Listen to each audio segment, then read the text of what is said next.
需要帮忙吗？不用。在我眼里，你就是我亲弟弟，我都不害羞，你怕什么？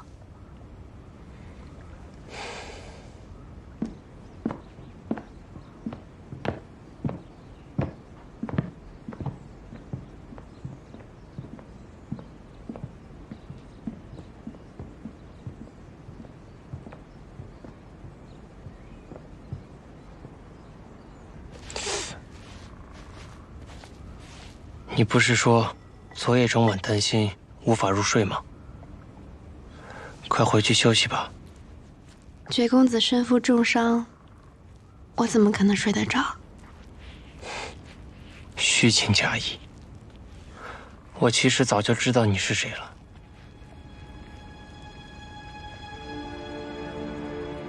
孤山派后人，嫁入宫门只为了寻求保护。你根本不爱我哥。原来绝公子已经告诉你了，看来他真的很信任你。当然。你们和公子羽之间本是亲兄弟，为何彼此之间还要下这么重的手？公子羽为了保云为山，不惜同族相残。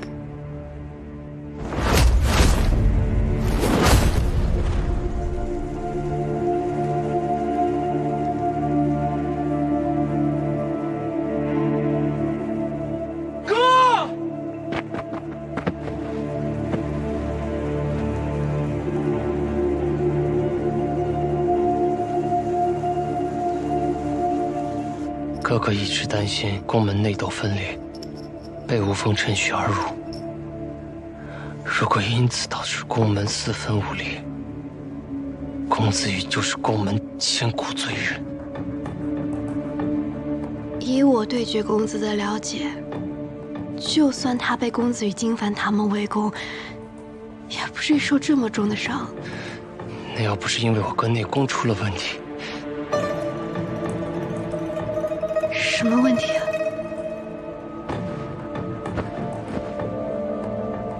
药已经涂完了，这里有我守着，你快回去休息吧。辛苦远之弟弟了。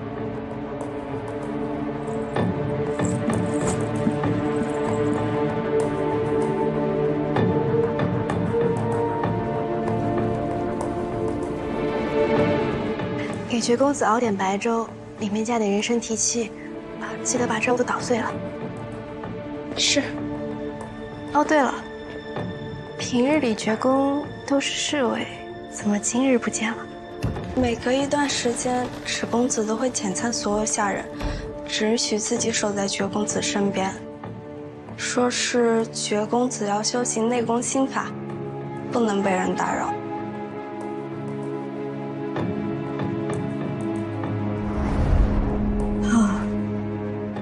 每隔多久呢？差不多半个月吧。这样。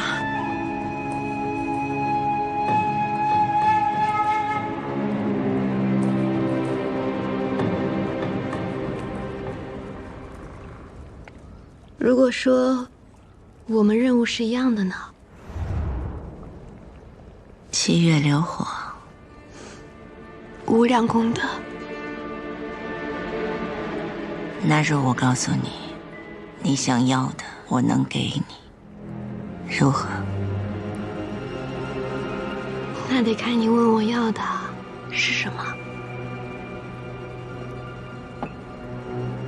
杀了宫尚杰。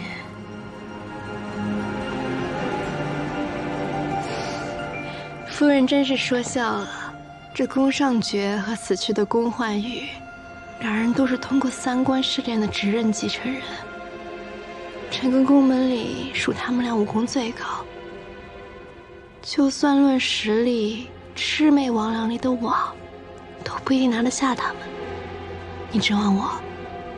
那如果我告诉你，每半个月，他都会处于内力大幅消退，甚至有2个时辰内力全无呢？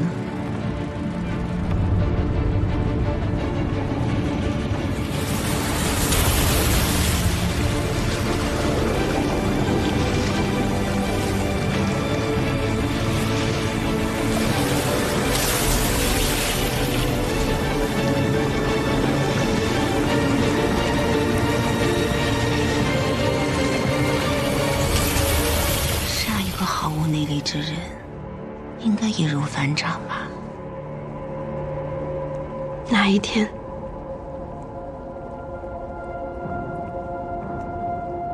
你想要的东西就藏在后山，等你真的上了宫上局，我就告诉你具体地址。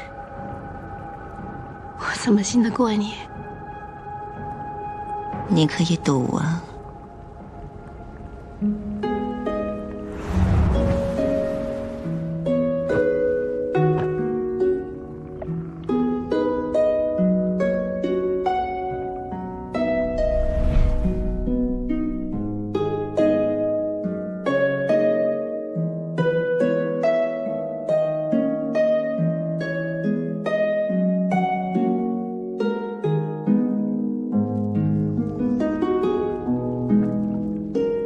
进入宫门之后，你会爱上宫门的人吗？绝无可能。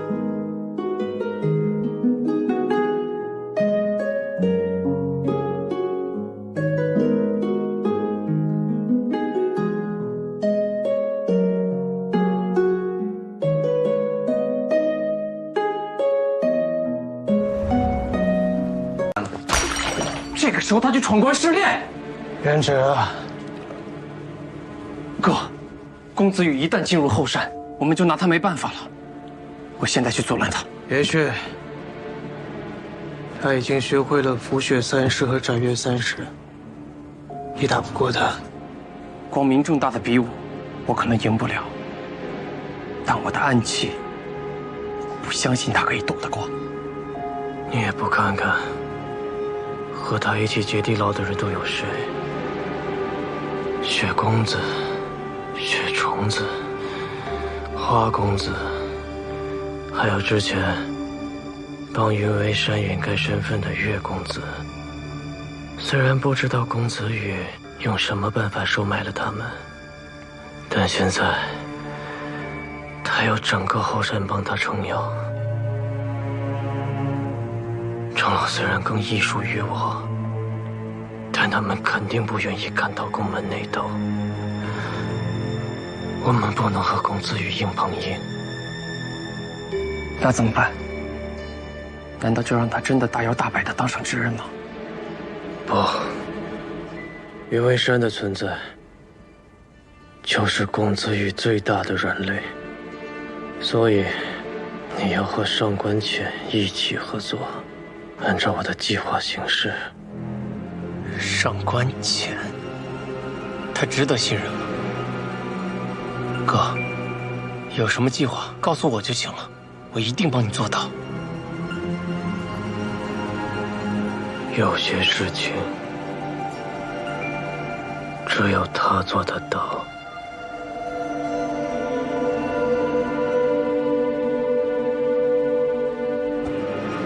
赴汤蹈火，在所不辞。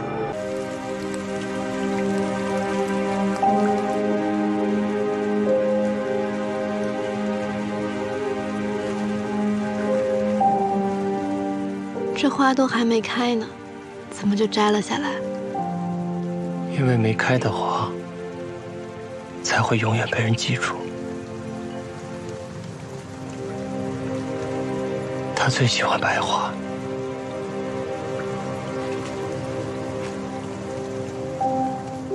我记得公子以前说过，他不喜欢花草，为何单独会喜欢白花？哥哥是不喜欢，喜欢白花的是狼弟弟。在哥哥心中，活着的我们永远比不上死去的狼弟弟。狼弟弟是怎么死的？狼弟弟死在了10年前那个改变宫门的冬天。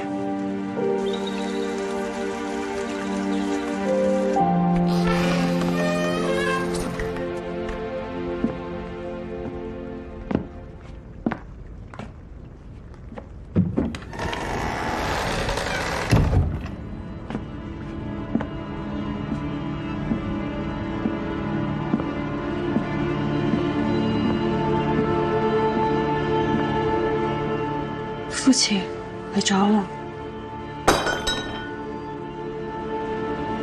天天混在玉宫，到底哪里才是你的家？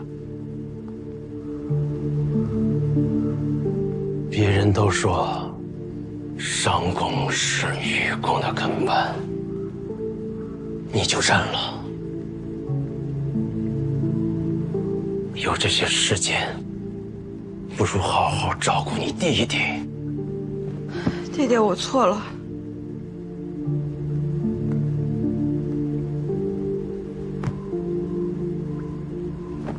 你错了，只可惜我现在是个废人，什么都做不了。不是的，爹爹，您还有我，您有任何事情都可以吩咐。女流之辈，你能做什么？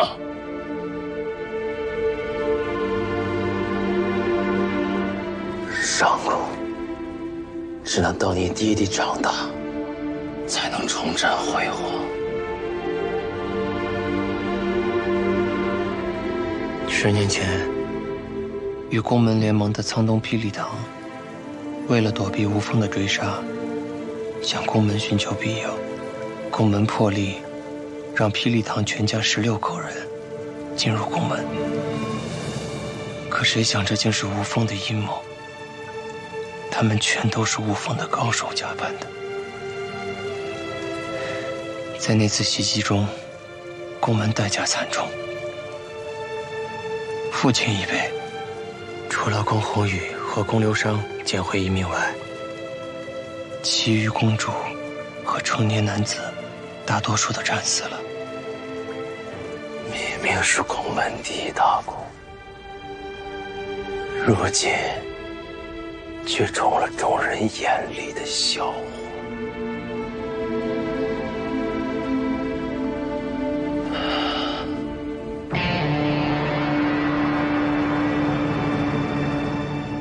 那女人和孩子呢？躲进了后山的密道里。那为何朗弟弟会？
弟弟，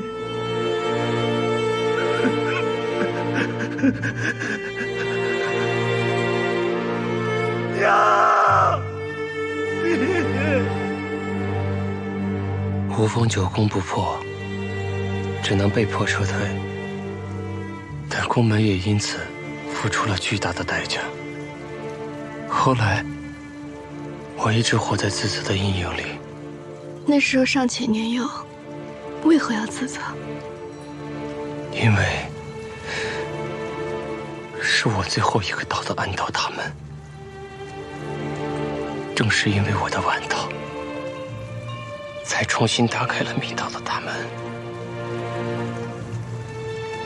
堂弟弟才趁机偷偷跑出去，拿回哥送他的最心爱的短刀。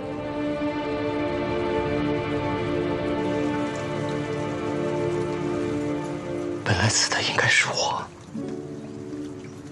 而不是他。如果那样，这辈子哥也不用如此痛苦了。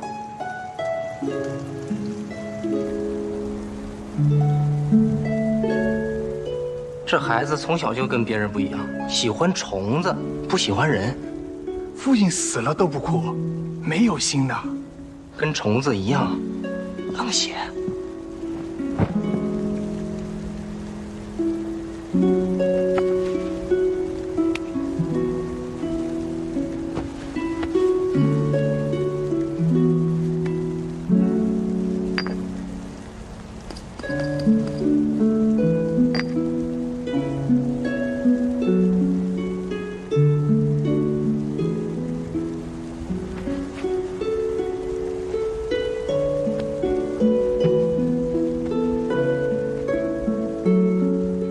怎么受伤了？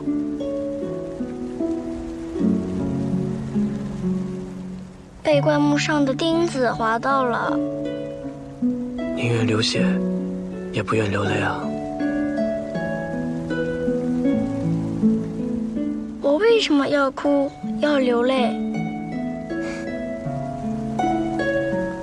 因为流血可以告诉别人，你的身体受伤了，而流泪可以告诉别人你的心受伤了。有时候伤心和难过看不出来，需要眼泪去告诉别人。为什么要告诉别人？可以让别人分担、安慰。那流血伤口也不用别人分担安慰啊。大概因为伤口可以结痂，而伤心和难过却永远无法愈合吧。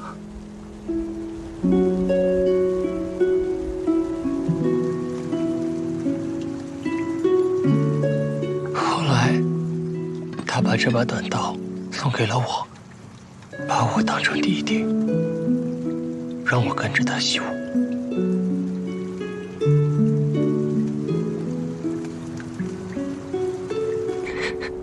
我弟弟去另一个地方了。你别哭啊，我做你弟弟。你在这儿等我，我去找把刀，我马上就回来哦，你不要走哦。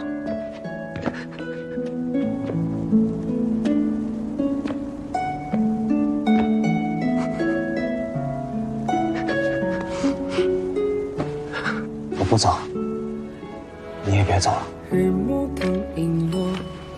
这把刀送给你。真的送给我吗？我也可以练刀啦！我也可以练刀啦！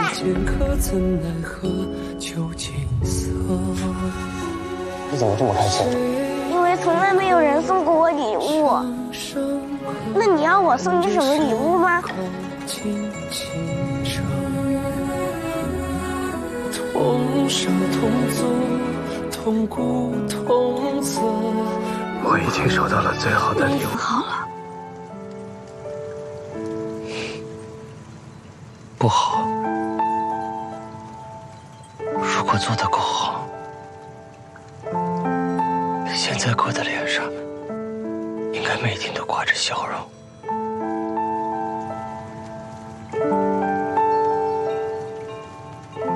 我和你一样，努力做了各种事情，只是想看到他脸上露出微笑。但好像我从来都不知道他真正想要的是什么。他眼里有江湖道义，有家族重担、宫门荣辱，却唯独没有他自己。和他一起长大，他好像从来没有追寻过什么东西。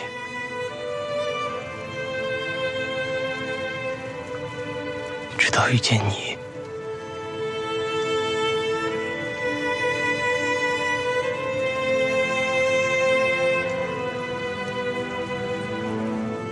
我很羡慕你，也很感谢你，因为你让哥哥第一次有了自己想去追求的东西。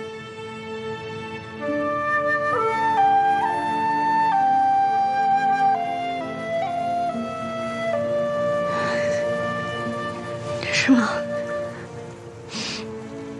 人们靠近一棵大树，总是会赞美它的枝繁叶茂、繁华硕果。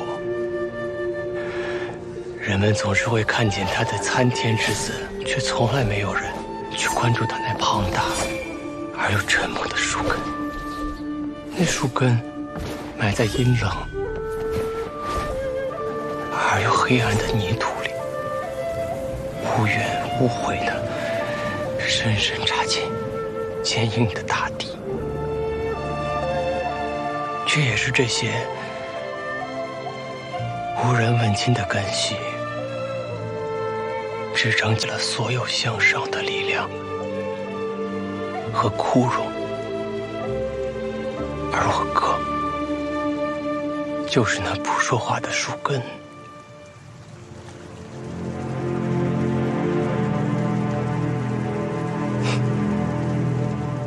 我养虫养草，常常拨开泥土寻找药材。我每次挖开大树的根，都像是看见了他的心。我可以感受到他外表坚强，内心却十分柔软。从今往后，他可以示弱，可以不用一直逞强。他有我，也有你。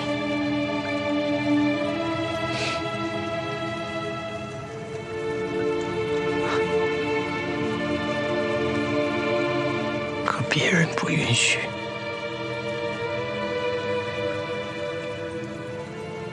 江湖不允许。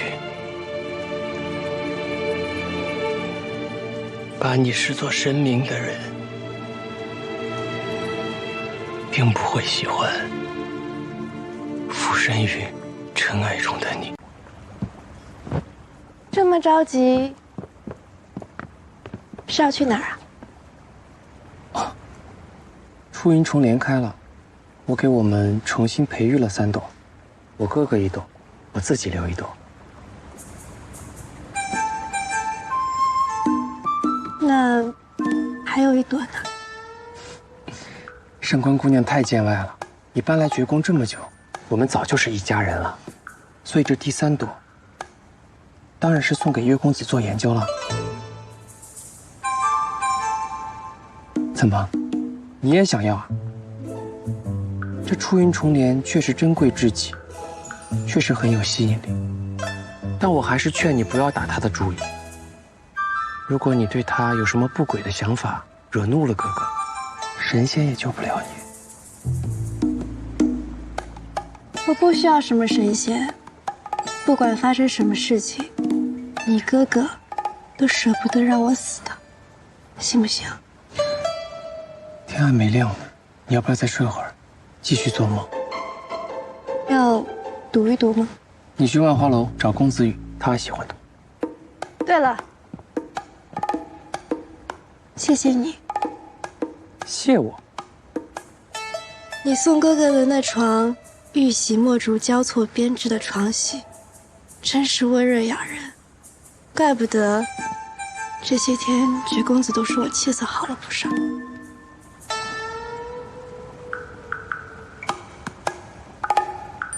什么味道？哦，茶的味道。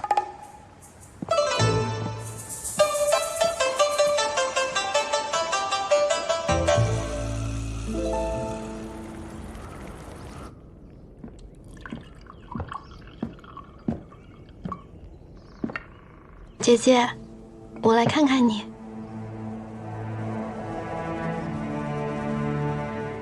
看我，看我死没死啊？姐姐说笑了。现在谁不知道，整个后山雪月花3大家族都在为你撑腰。我本来以为这次你的身份必定暴露无遗，没想到公子羽竟然如此护你。姐姐好手段。你偷偷摸摸过来，应该不只是为了夸我几句吧？你想要什么？我想要出宫门的办法。你现在已经被软禁在整个雨宫，严格监视。你和我，总要有个人把消息传出去吧。毕竟，半月之期就要到了。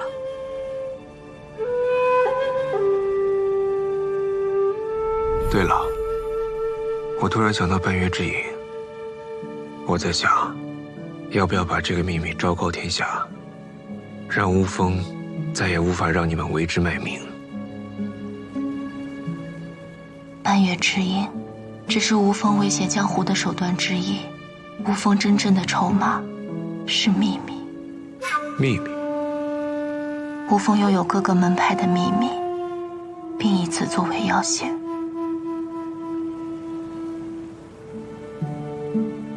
那就先按兵不动，等时机成熟，再一网打尽。那上官浅呢？要不要告诉他？上官浅心思太深，令人捉摸不透。再等等吧。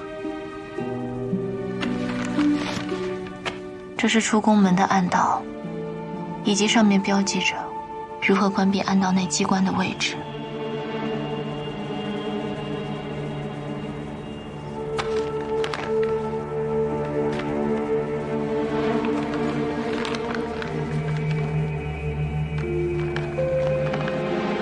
上次上元节，公子羽带你下山的时候记下的吧？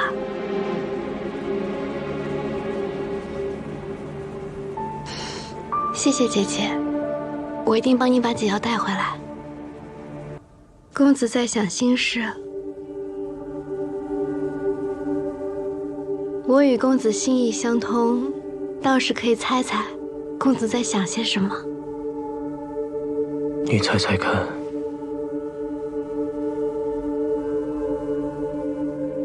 公子一旦通过3役试炼，就会稳坐执刃之位。公子有些担忧，是吗？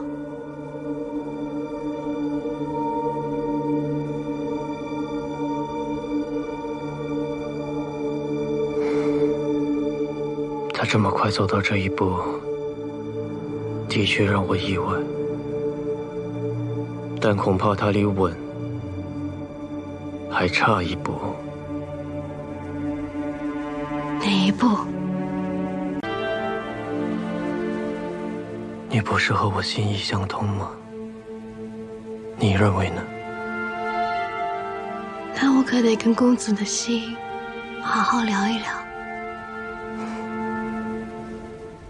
如何聊？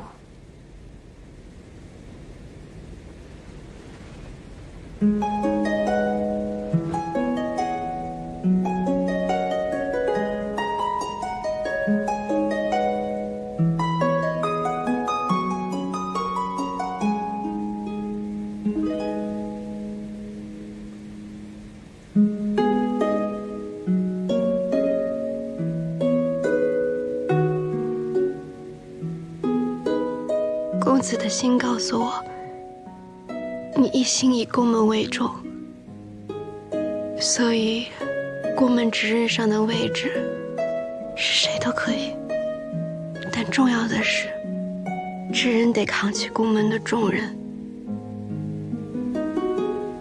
你处处针对公子羽，是因为他明知身边有无风系族，却处处包庇他欺上瞒下，把宫门的安危置于身后。但是你苦无证据。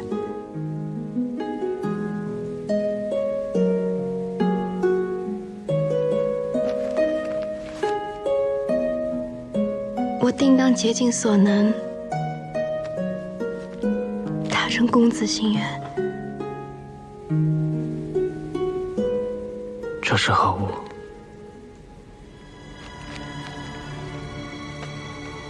这是云微山作为无风细作的贴证。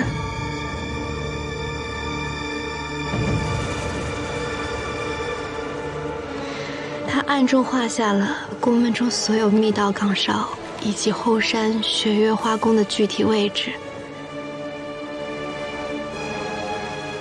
做得很好。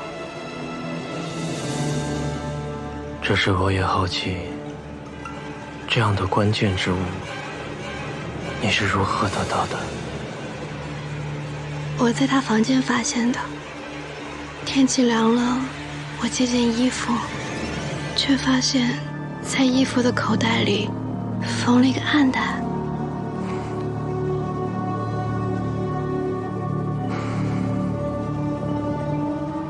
这图上所画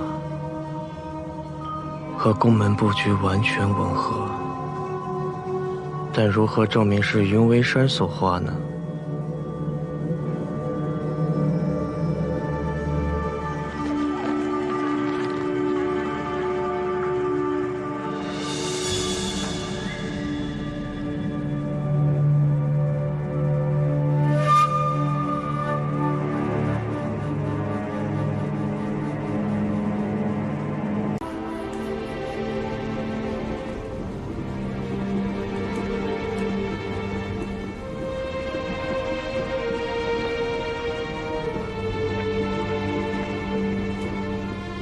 金凡，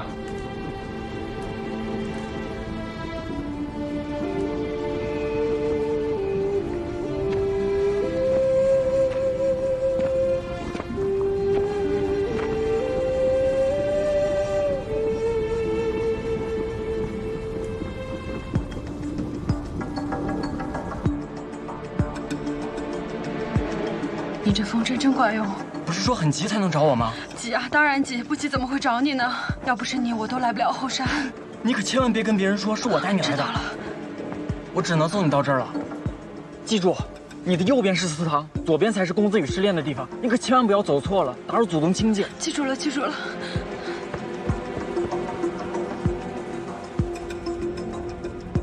既重要之人，如无双之刃。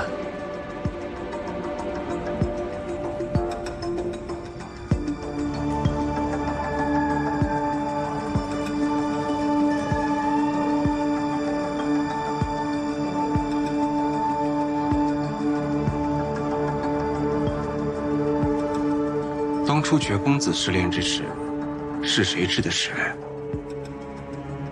他的手下，金父吗？另有其人。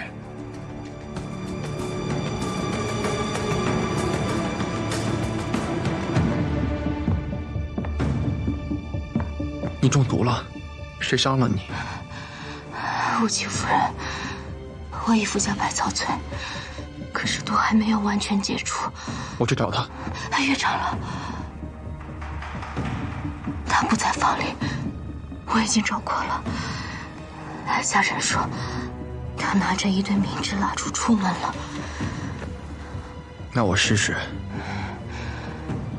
如果我解不了，那就只能去求另外一个人了。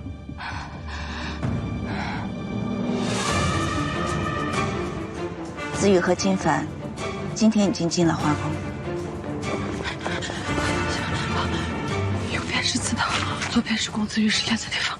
左边，慢点，慢点，是看了。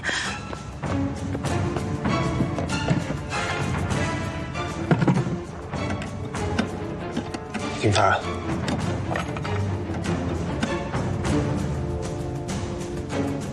时任大人，准备好了，就随时开始吧。大家还在金山等你。这刀我是不会出的。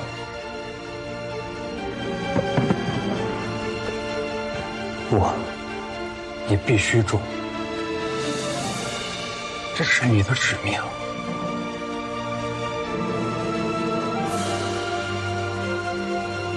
我也有我的使命。这是你的命。你清醒一点。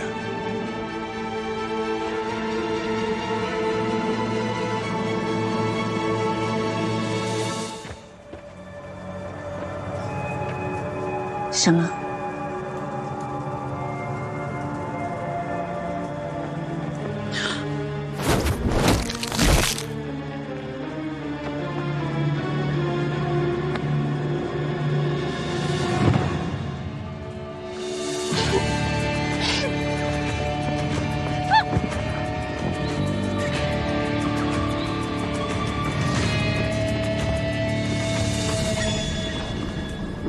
为了公子逐出无双之刃，我愿意牺牲。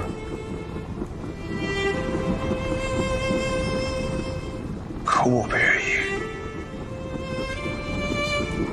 你必须愿意。只有铸成这把刀，你才能当上宫门之人。那你告诉我，祖宗定下这荒唐的试炼，到底是为了试炼什么？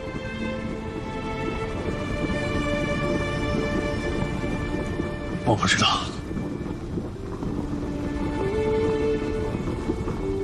但祖宗立下这样的规矩，必然有他们的深意。或许，他们认为，只有为了达成目标，对己对人足够残酷、足够坚定之人，才能够当好宫门的领导者。我并不认同。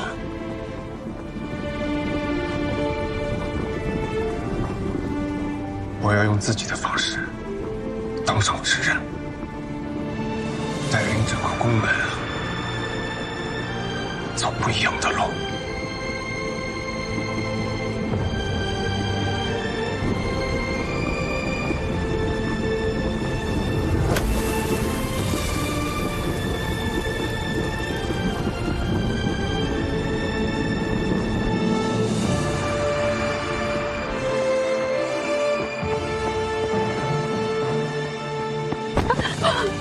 怎么了？被鬼追了？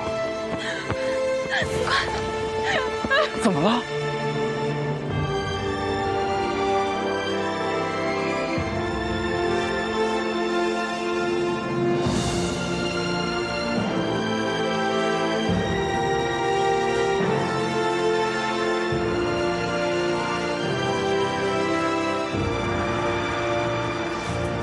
武姬夫人死了，只有他。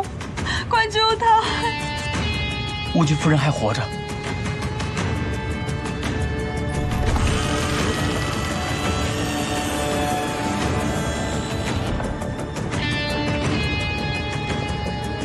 武姬夫人，武姬夫人！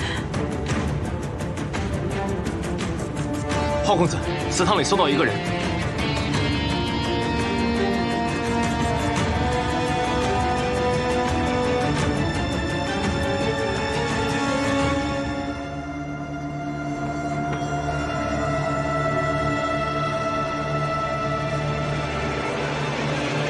杀主！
看，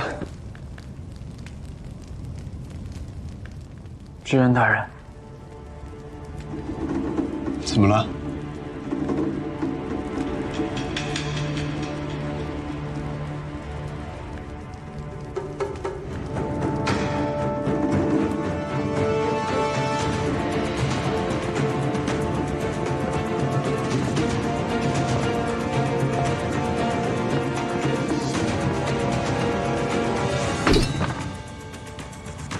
直任你们也敢拦？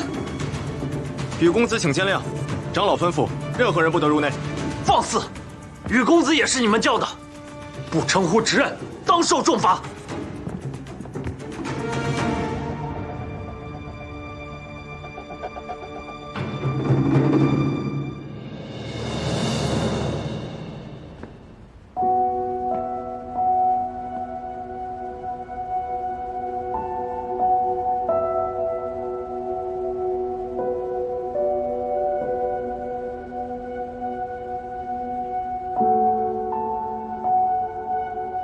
子玉，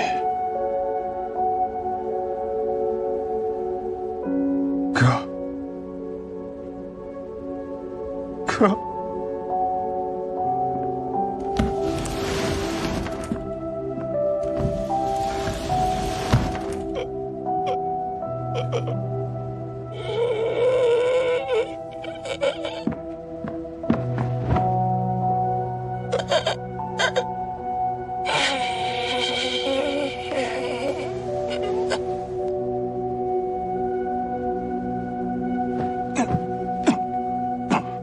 没事吧，哥？我儿在华宫祠堂的暗房内发现了幻玉，他一直被人囚禁其中。幻玉被发现时浑身是伤，饥饿虚弱，刚刚才醒。而且，囚禁他的人将他全身的武功都废了。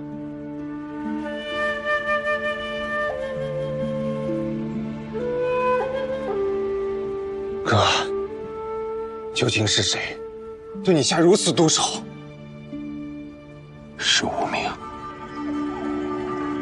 无名？怎么又是无名？到底谁是无名？是无极夫人。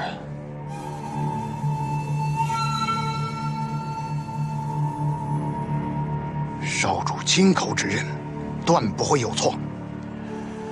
别再叫我少主了，弟弟已经是直人了。子羽，你来之前，幻羽已经告诉我们全部的来龙去脉。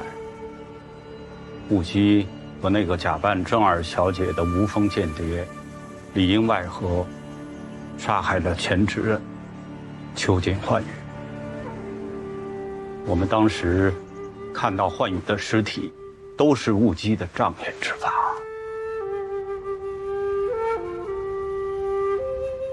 他废了我的武功，然后把我囚禁起来。之后每隔一段时间，就假借为父亲上香来到祠堂。每次来，丢下点吃食便离开。可姨娘，她为什么要这么做？是啊，为什么乌姬没有杀你，要费这么番事囚禁你？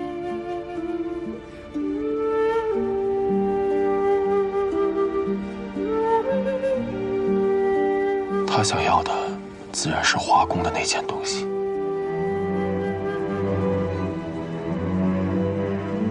什么东西？那他为何杀害岳长老？他无法从我这里逼出答案，就威胁我。若我不说，他就将宫门之人一一杀尽。我自是知道其中的厉害，所以我没有松口。是我害死了岳长老。少主，无需太过自责。无风一向狠毒，只不过，如果雾姬是无名，那袭击他的人又会是谁呢？他被人袭击了，无论如何，无名辈出，对宫门总是好事。但到底是何人所为，着实让人忌讳。会不会是有人早已怀疑雾姬的身份，但迟迟找不到证据，决定先斩后奏，以绝后患？我重伤卧床，自身难保，薛长老不用看我。刺杀雾姬之人，事后却迟迟不敢站出来，只能是另一个无风。宫门内怎么会有这么多无风？是的，另一个潜入宫门的无风细作，他们或许某件事情没有谈妥，起了内讧，又或许雾姬的存在对他有了威胁，所以杀人灭口。那为什么不直接问姨娘，到底是谁对他下的毒手？姨娘呢？她人还好吗？雾姬夫人身负重伤，凶手捏碎了她的喉咙，伤到了气管。虽然救了回来，但也只是吊着一口气。禀报执人，长老，公子，雾姬夫人性命垂危，但依然挣扎着写下了这些字儿。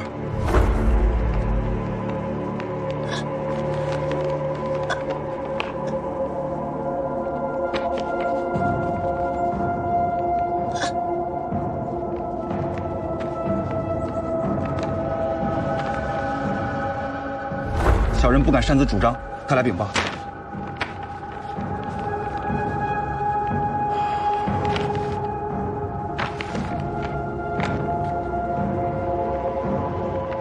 这么多人子，看来他临终前还是想着老执人对他的好。我想他内心应该充满了愧疚吧。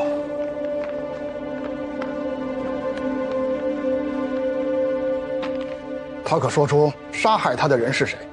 有，但是我不确定说的什么意思。什么意思？他一直在重复着一个字。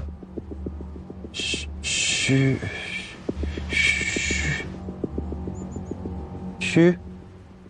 到底是什么？云，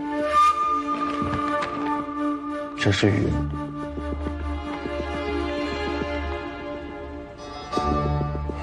可宫门之内没有姓云之人。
姨娘，子玉来看你了。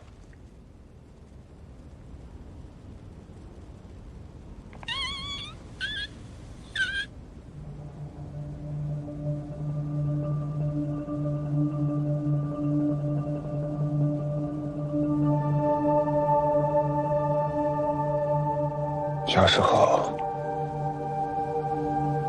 每当我生病的时候，你都昼夜不分的照顾我。我跟我父亲吵架了，你就两边都横着，每当我生产，你还给我做长寿面吃。到了冬天，你知道我怕冷，你还给我做冰糖葫芦。因为你在我身边，所以我才这么安心。姨娘，在我心里，我早就把你当做我母亲了。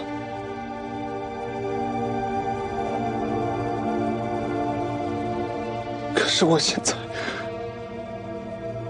我才发现我根本没有看清你。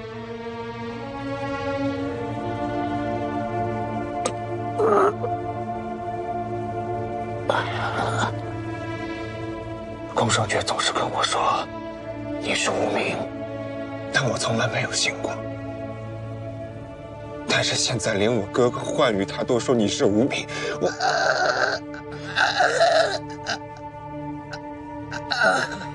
没办法不信。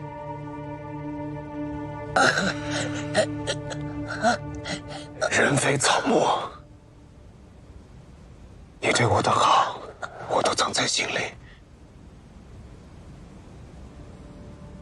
但你杀害我父亲，伤害我兄长，他们都是我的至亲之人，我不能原谅你，姨娘。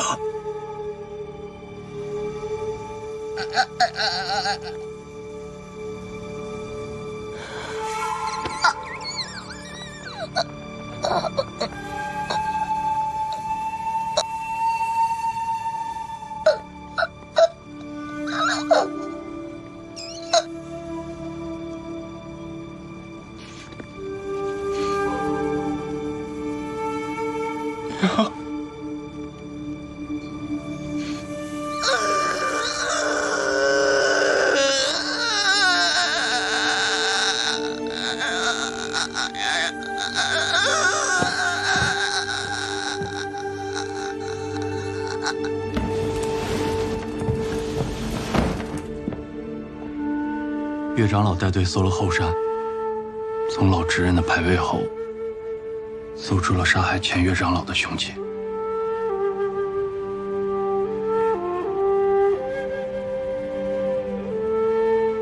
他们是奉长老之命来处死夫人的。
说实话，确实很久没有吃过姨娘做的糖葫芦了。姨娘给你准备好，等你回来就能吃到。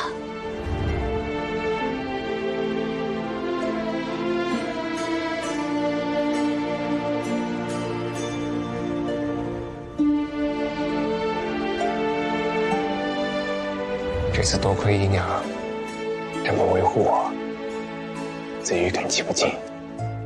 虽然你不是我亲生骨肉，但我早就视你为亲属。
你在梦里看见的记忆，薄如蝉翼，分指断发，但求一把，了却心愿。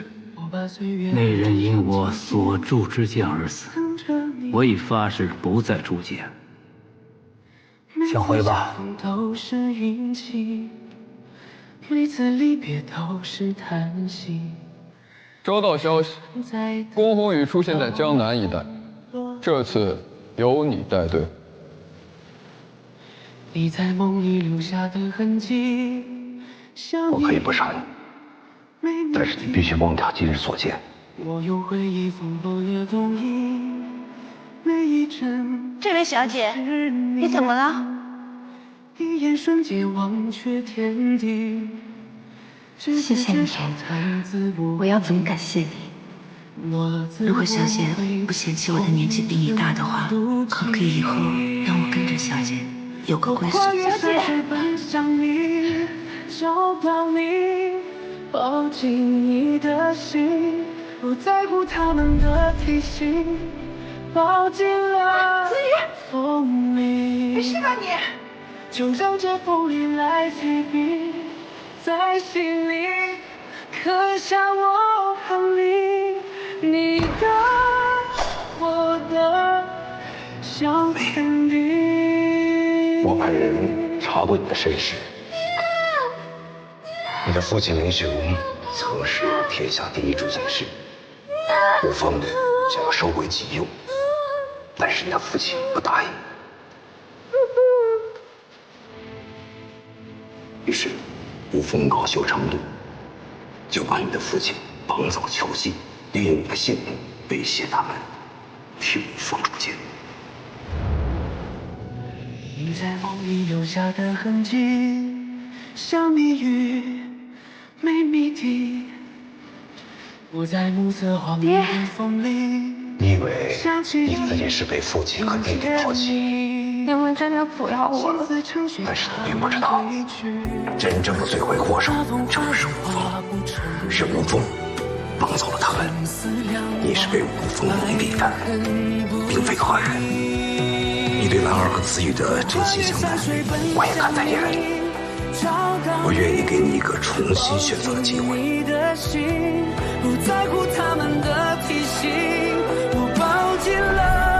我之前向吴峰传出了消息，透露了宫门下次求婚的时间，需要我想办法逃出他们的计划吗？你既然选择了宫门，便是我的家人，在这里，你无需承担任何重担，只要简简单单的生活便好。都快点啊！今晚是少主大婚的日子，动作都麻利点啊！撕开天地所有风雨，斩断了命运。平湖其实一把新打的剑，难道父亲和弟弟跑活的？姐姐不要哭，等我长大后，要做一把最厉害的剑，永远保护你。我用尽全力奔向你，拥抱你，呼喊你的名，撕开天地所有风雨，斩断了命运。我们的故事有温柔，有叹息，却没有结局，像心仪的云和雨。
夜凉了，回房间休息吧。我以为再也见不到你了。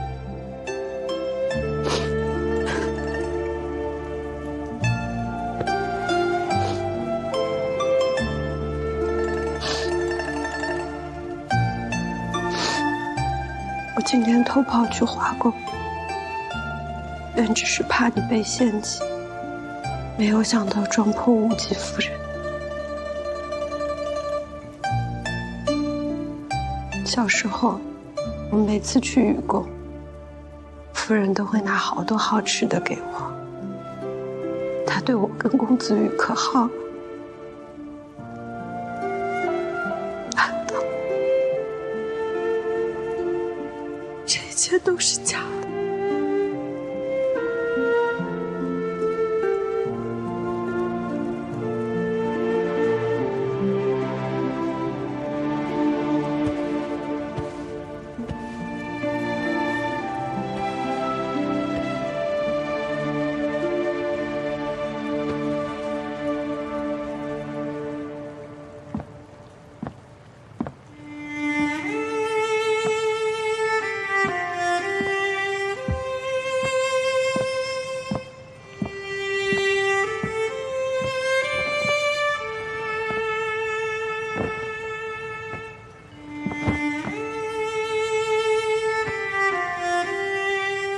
公子不要太难过了。对于无极夫人来说，她的死是惩罚，也是一种解脱。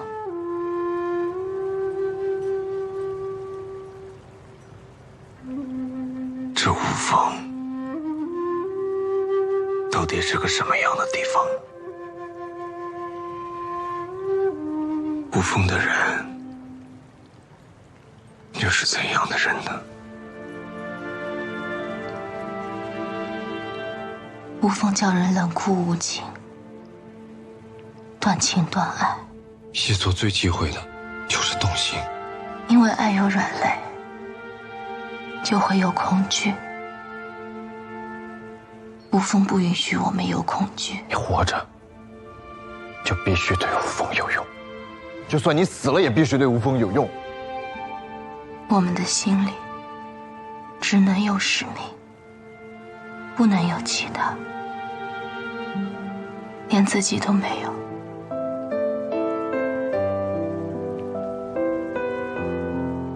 那会有痛苦吗？会，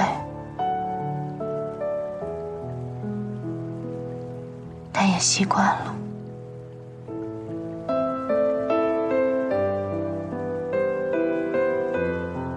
你知道为什么我很羡慕宫门用刀，而无风用剑吗？为何？因为刀是单刃，护己斩敌；剑是双刃，伤人也伤己。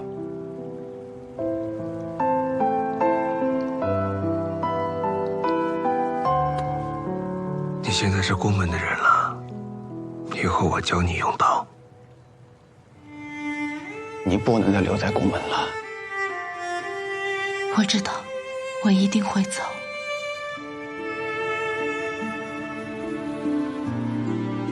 你心里会有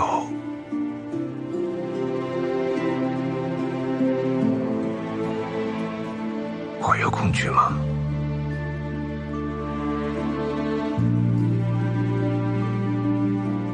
我知道你是想问我心里有没有爱。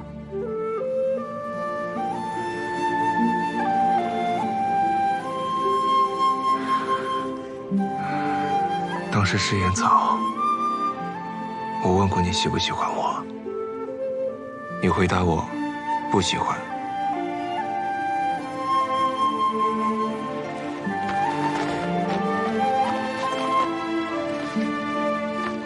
这是什么？这是岳长老配制的试验草，这可不是假的。你吃一个，我再问你一遍。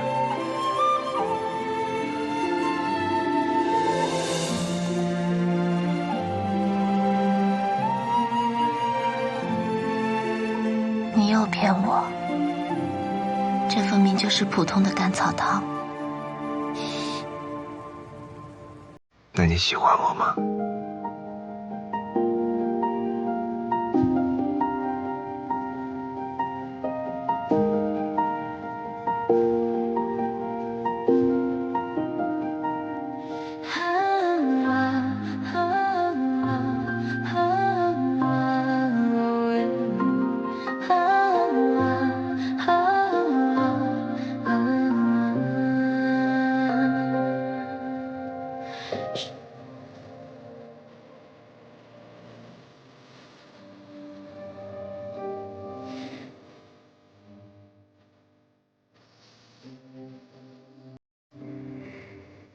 你干嘛抢我的糖？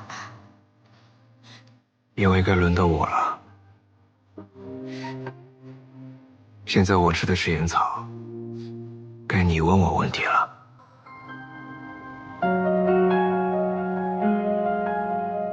你都已经知道，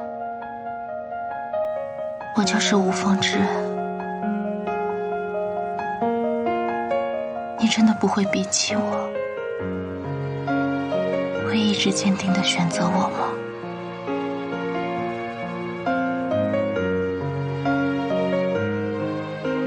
我一定会坚定地选择你，无论过去、现在还是未来，我的选择只会是你。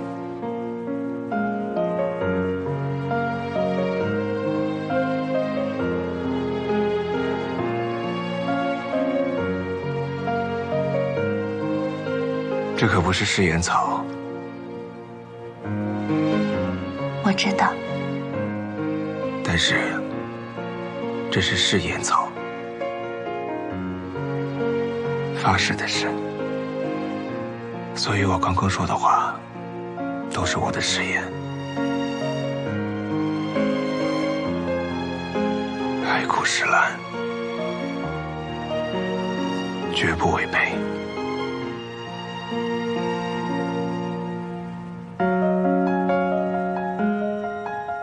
你看，你的手已经热了。我以前就告诉过你，冷捂热的，还记得吗？老人们都说，手心手心，手热的人，心也热。于公子面冷心热，我能感觉到，和我正好相反，我反倒是有些羡慕于公子。冷捂热的，